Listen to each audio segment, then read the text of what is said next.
আসসালামু আলাইকুম ভিউয়ার্স, চলো শিখে ফেলি 8টি ইংলিশ স্ট্রাকচার। আমাদের প্রথম স্ট্রাকচারটি হচ্ছে subject plus remind plus object plus of plus extension. এই সেন্টেন্সটি লক্ষ্য করো। This song reminds me of our wedding day. This song reminds me of our wedding day, অর্থাৎ এই গানটি আমাকে আমাদের বিয়ের দিনের কথা মনে করিয়ে দেয়। অর্থাৎ একটা জিনিস যদি আরেকটা জিনিসের কথা মনে করিয়ে দেয়, সেক্ষেত্রে তুমি রিমাইন্ড অফ ব্যবহার করতে পারো।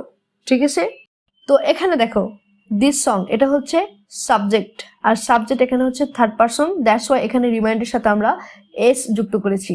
ঠিক আছে, সাবজেক্ট রিমাইন্ড, দেন অবজেক্ট হচ্ছে মি, দেন হচ্ছে অফ, দেন হচ্ছে extension.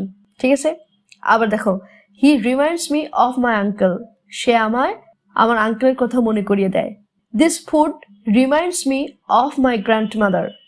This food reminds me of my grandmother, অর্থাৎ এই খাবারটা আমাকে আমার দাদিমার কথা মনে করিয়ে দেয়। তার মানে হচ্ছে এই খাবারের স্বাদটা হচ্ছে দাদিমা যেরকম করে রান্না করতো, এই খাবারের স্বাদটা ঠিক সেই রকমই, যার কারণে এই খাবারটা আমাকে আমার দাদিমার কথা মনে করিয়ে দিচ্ছে।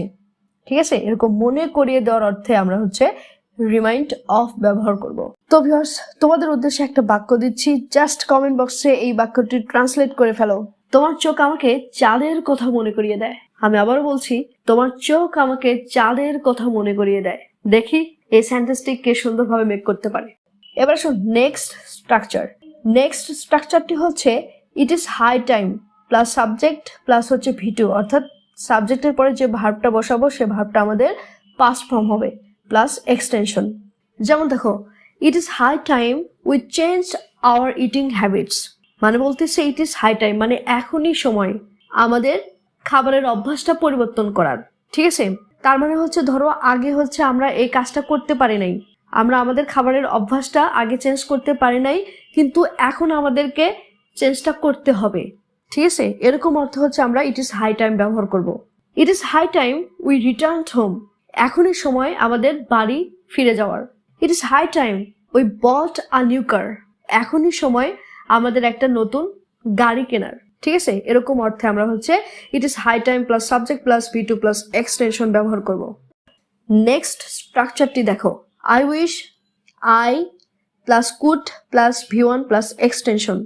এই স্ট্রাকচারটির অর্থ দাঁড়াবে হচ্ছে ইস, আমি যদি কাজটি করতে পারতাম, এরকম অর্থে। যেমন দেখো, I wish I could fly in the blue clear sky.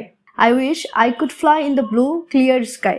অর্থাৎ ইস, আমি যদি পরিষ্কার নীল আকাশে উড়তে পারতাম, এরকম অর্থে হচ্ছে আমরা I wish I could ব্যবহার করব। ঠিক আছে, এবং কুডের পরে যে ভার্বটি আমরা ব্যবহার করব সেই ভার্ব আমাদের অলওয়েজ ভি1 অর্থাৎ প্রেজেন্ট ফর্ম হবে।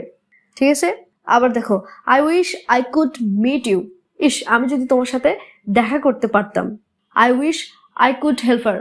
ইস, আমি যদি তাকে সাহায্য করতে পারতাম, অথবা আমার ইচ্ছে হয় আমি যদি তাকে সাহায্য করতে পারতাম।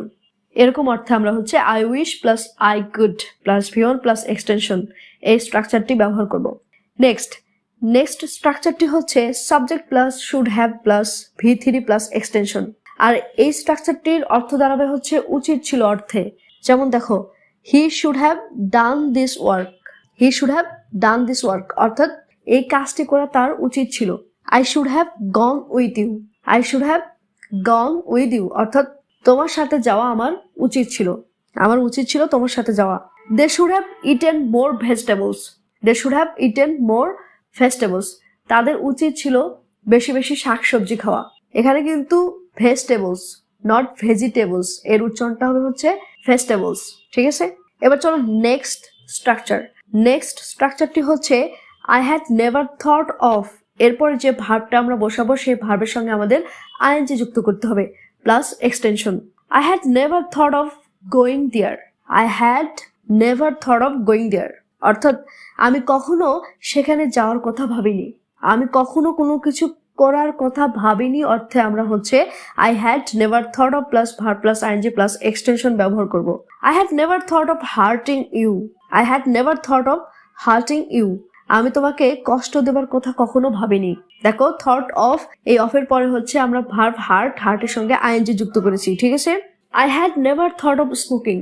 I had never thought of smoking. অর্থাৎ আমি কখনো ধূমপান করার কথা ভাবিনি। Move on next.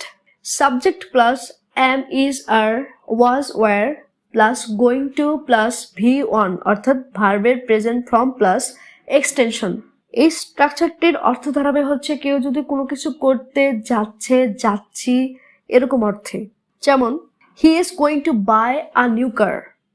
He is going to buy a new car অর্থাৎ সে একটা নতুন গাড়ি কিনতে যাচ্ছে। এখানে দেখো গোয়িং টু এরপরে ভার্ব কিন্তু আমাদের প্রেজেন্ট ফর্ম বাই, ঠিক আছে। I was going to have a bath অর্থাৎ আমি গোসল করতে যাচ্ছিলাম, যাচ্ছি এটা হচ্ছে present continuous tense, that's why is, আর হচ্ছে যাচ্ছিলাম দ্যাটস ওয়াই এখানে আমরা ওয়াজ ব্যবহার করেছি। We are going to go shopping. We are going to go shopping অর্থাৎ আমরা হচ্ছে শপিং করতে যাচ্ছি, ঠিক আছে। তো এরকম অর্থে হচ্ছে আমরা subject plus am, is, are, was, were plus going to plus V1 plus extension এই স্ট্রাকচারটি ব্যবহার করব। নেক্সট স্ট্রাকচারটি হচ্ছে subject plus can be plus V3 plus extension অর্থাৎ ক্যান বি এরপরে যে ভার্বটি আমরা বসাবো সে ভার্ব আমাদের পাস্ট পার্টিসিপল হবে। যেমন দেখো the work can be done immediately. The work can be done immediately অর্থাৎ কাজটি দ্রুত করা যেতে পারে। ক্যান বি এর পরে আমরা ডান এটা হচ্ছে আমাদের V3 ভার্বের পাস্ট পার্টিসিপল ব্যবহার করেছি, ঠিক আছে। He can be helped. He can be helped অর্থাৎ তাকে সাহায্য করা যেতে পারে। This glass can be broken easily. This glass can be broken easily অর্থাৎ এই গ্লাসটি সহজেই ভাঙ্গা যেতে পারে, ঠিক আছে। তো ক্যান বি এর পরে আমরা হচ্ছে ভার্বের পাস্ট পার্টিসিপল ব্যবহার করেছি।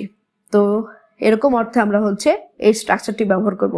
নেক্সট এবং লাস্ট ওয়ান হচ্ছে subject plus seem plus to be plus ভার্বের সঙ্গে আইএনজি প্লাস এক্সটেনশন অর্থাৎ এখানে সিম অর্থ হচ্ছে মনে হওয়া, মনে করা, তাই তো। যেমন দেখো he seems to be eating এর অর্থ হচ্ছে সে মনে হয় খাচ্ছে। কোনো কিছু কেউ যদি এইমাত্র করছে এরকম আমার মনে হচ্ছে, এই মনে হওয়া অর্থে আমরা হচ্ছে seem plus to be plus verb plus ING যুক্ত করব, ঠিক আছে। এখানে subject he third person singular number, that's why সিমের সাথে আমরা এস যুক্ত করেছি। আবার দেখো they seem to be watching TV now তারা মনে হয় এখন টিভি দেখছে। Jim seems to be playing now Jim মনে হয় এখন খেলছে। Jim third person singular number, that's why seem এর সঙ্গে আমরা এস যুক্ত করেছি, ঠিক আছে। তারপর বাকিটা স্ট্রাকচার অনুযায়ী। তো ভিউয়ার্স এই ছিল আজকের 8টি স্ট্রাকচার। তো আশা করছি আজকের এই 8টি ইংলিশ স্ট্রাকচার দিয়ে তোমরা 8000 ইংলিশ সেন্টেন্স তৈরি করতে পারবে, অনায়াসেই তৈরি করতে পারবে। তো ভিউয়ার্স কেমন ছিল আজকের এই ক্লাসটি তা অবশ্যই কমেন্ট বক্সে কমেন্ট করে জানাবে এবং ভালো লাগলে like, comment, share and subscribe